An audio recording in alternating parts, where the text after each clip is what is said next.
No, it is just straight out of La La Land. Then you add the La La Land of our economics as well. It just seems really quite astonishing. I don't know about you, but I have to spend most of my time trying to, certainly the clients, trying to negate what the BBC keeps on telling everyone at the moment, which is basically a don't. And I did find it rather funny. One was a young guy at the BBC, it was about 4 or 5 months ago, and he said, "Justin, have you seen the economic data around the world? I've never seen such a bad data in all my life." I said, "Yes, that's because you're 12. Actually, the global economy is doing quite well. And you've got someone like Mr. Trump saying the US economy is doing badly. No, it's not. It's doing actually really rather well. The unemployment figures are terrible. No, they're not. They're brilliant. They've never had so many people working, apart from those people in the Rust Belt, but they haven't had a job for several decades. So it really is rather strange, isn't it? So with all of that. Now, the big fixation I've got, and I'm not going to bang on about it too long, is the frustration I find is no one has ever taught anybody in this country about financial services, about what to do with their money. I don't mean selling anything, actually what to do. I was down at Southampton University, their business school the other day, and all these very bright MBAs, and they're fine, can actually talk their way through an economics book. I haven't got a soddy clue how to pay off a mortgage, let alone if they actually need any money for retirement or anything like that. I don't know about you, when I was doing my sort of maths O-levels years ago, you see those rather strange things, the sort of logic of saying, you're next to a canal, and they've got a boat, and you've got a fox, a ham sandwich, and a chicken. How do you get them across the canal without them all eating each other? Now, I don't know about you, but so far in my life, I've never been next to a canal with a fox, a ham sandwich, and a chicken with a boat there. It's not going to happen. Why didn't actually somebody say, look, you're going to have a couple of kids, send them to university, you're going to be retired for 30 years, how much money do you need? No, and that would have been actually quite helpful if we'd actually done that. So what we all need to do is actually just do some education, some simple, straightforward education. There's another thing which ties into this. We all run businesses, and we have a business plan, and we coordinate all of that. What we don't do is actually do any financial planning for ourselves. I'm not a financial planner, I'm just a sad old investment geek. But we need to do that sort of planning. Why? Because potentially we could be heading towards some financial difficulties over the next few years. And if you trust our politicians, well, in which case you go and find something else to go and trust. We're going to have some problems. And because people don't know about our financial affairs, they're going to find it really rather difficult. So we need to do some planning.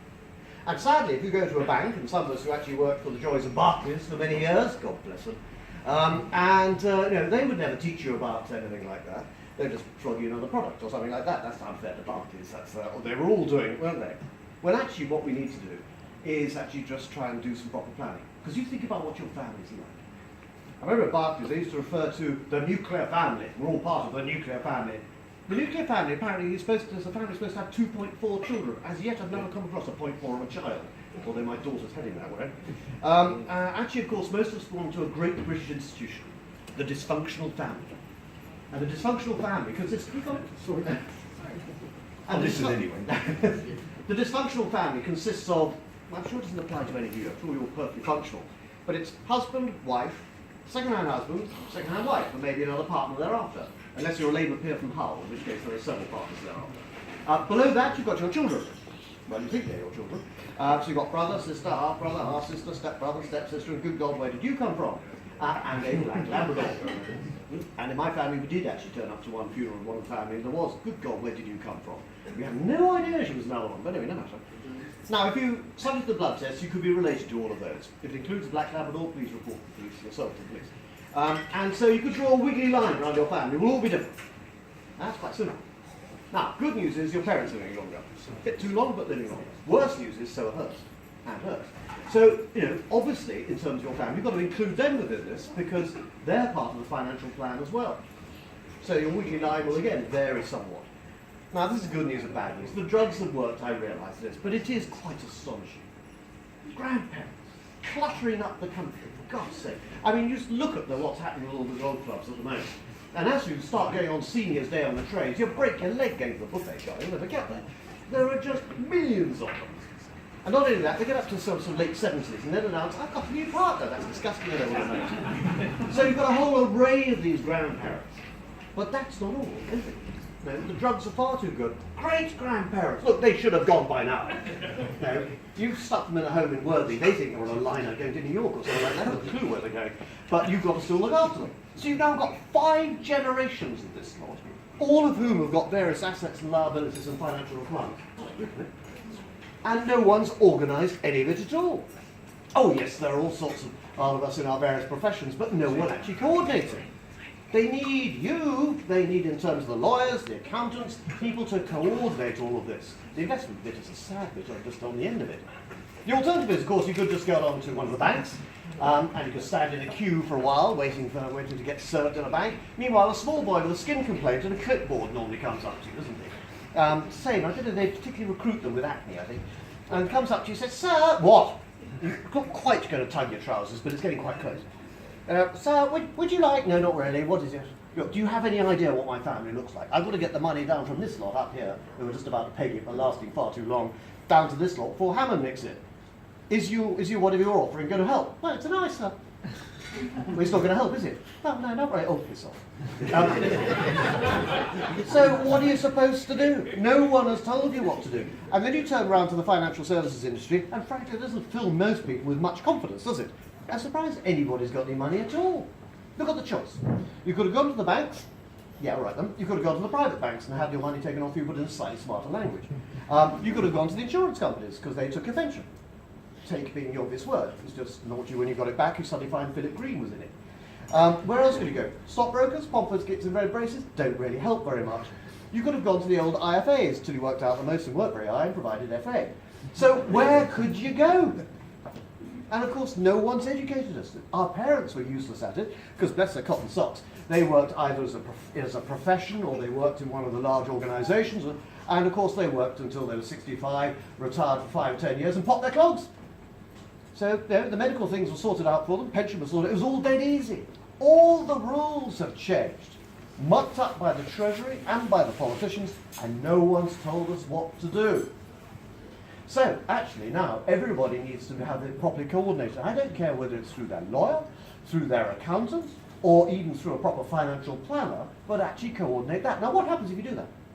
You'll end up with effectively a balance sheet. And a balance sheet across the family, actually coordinating your liabilities, because the liabilities in terms of the debts and things like that, I mean, our children down in this part of the country are not going to be able to afford a property, are they? Unless we help, we know all that. So that's going to have to carry on for some time. We can coordinate that across the generations.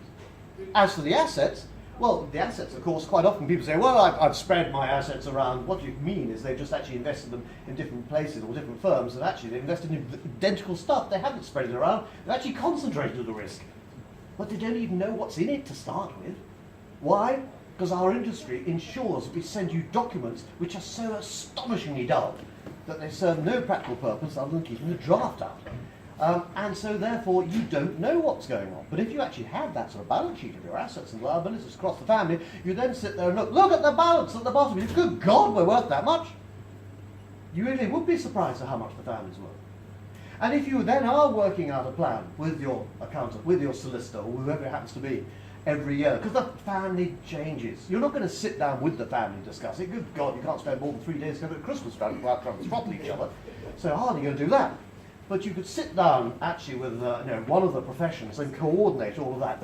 And if you update that plan every single year, planning ahead 5, 10, 15 years ahead, as we should be doing, and you're realizing actually you've got your assets and liabilities under control, what is that going to give you? The one word you'll never get from any of our leaders: confidence. The one word that runs an economy. This does not require one financial product. This does not actually require the use of any particular transmission of money. What actually does require is some just straightforward common sense, some radical common sense to try and coordinate things.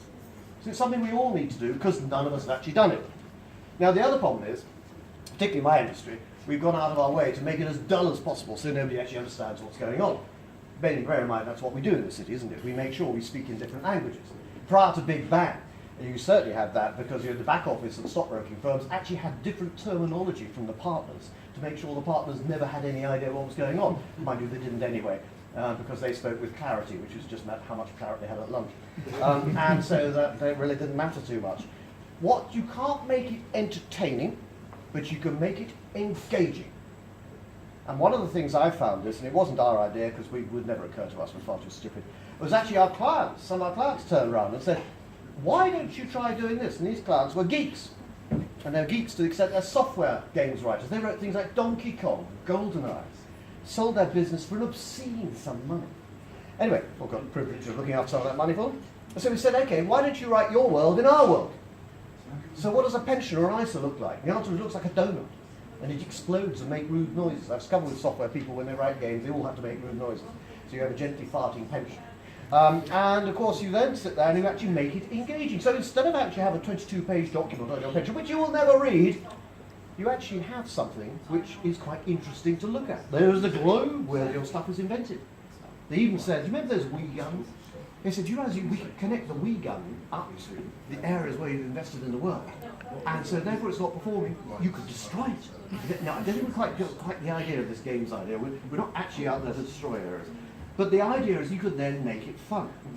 Now, the next stage we've done, and I'm telling you this because it's not us, this is what they've done, but I think it urges you something which you could look at. They've developed an app. And this app is for the future. So you put in your information as to what's going on, what your family situation, what your dysfunctional family looks like. Put in your date of birth and all that, and your family as well. It then does the calculation of all your tax issues, and obviously that has to be updated the whole time, but basically it's running behind doing all of this, and tells you the one vital bit of information you need, which is when does the sodding stuff run out? And don't tell me the year before, tell me several decades before so I can do something about it. Again, you don't actually need to go and buy a product or anything like that. It's just telling you something which is already there, but no one's laid it out in front of you to be able to do so. So it's a free app. Just go and download the thing and have a look. And it won't tell you what to do to actually solve the problem. What it'll do is actually tell you what the problem is. Then you can turn around to your advisors, be it the lawyer, the accountant, or the financial planner, and say, I've got a problem here, how do I fix this? Now, there are some simple ways you can go about doing it. Quite often you either have to live shorter, so a single flight to Zurich is always available. It's not regulated, so it's an easy one to be able to get. Or, of course, you could actually do what Jerry Hall did, which is another way of getting around it, which is you marry someone who's considerably older and wealthier and alive. That, I think, is where her plan's fallen down. And I suspect Rupert died some time ago, and we're just looking at a stuffed inventory walk around the place. So, on the basis that I can't try and cross-dress as well as she can, not that she cross-dresses, on the basis I'm not going to be able to find something like that, this is the only alternative.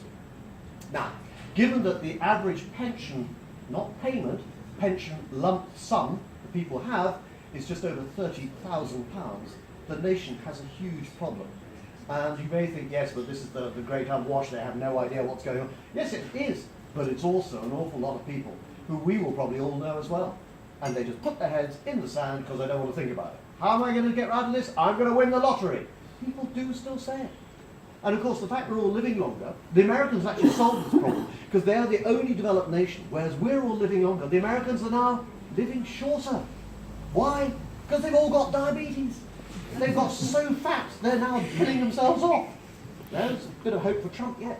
So on that basis, therefore, actually maybe they found a way out of this, just to get rid of somebody.